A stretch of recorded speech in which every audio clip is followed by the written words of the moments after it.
Welcome to our new series, Mocktail Mondays, where we kick off each week with a delicious, invigorating zero-proof cocktail to get your work week off to a good start.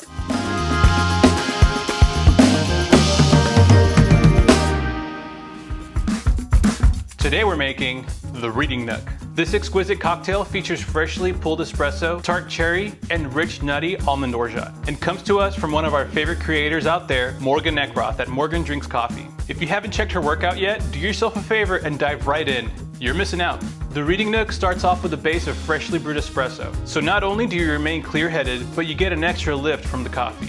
Morgan recommends a fruit-forward light medium roast to further elevate this cocktail's complex profile. We're also going to be featuring tart cherry juice, which is a great ingredient to have for making zero-proof cocktails. Tart cherries provide a beautiful and versatile combination of bright fruit and mild acidity, and some swear by its functional health benefits, like regulating blood pressure and reducing inflammation. The combination of tart cherry and freshly pulled espresso goes especially well with our almond orgeat syrup. The complex toasted nuttiness and natural almond fat carries a flavor profile to heights you'll have to experience to believe. I don't know about you, but my mouth is already watering, so let's get started. Add the double shot of espresso to your shaker tin.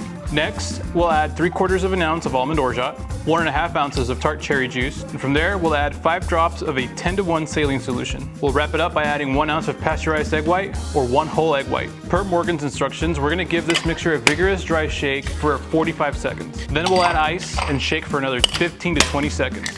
Next, we'll strain everything into a chilled cocktail glass, then garnish with an expressed orange peel for an elegant final touch. It's time to enjoy the Reading Nook. Once again, if you're a coffee drinker and haven't given Morgan a follow, please do. Her creativity is truly inspiring, and we're all making better cocktails because of it. Thanks for tuning in to our first Mocktail Mondays, and I hope we were able to get rid of the case of the Mondays. Cheers.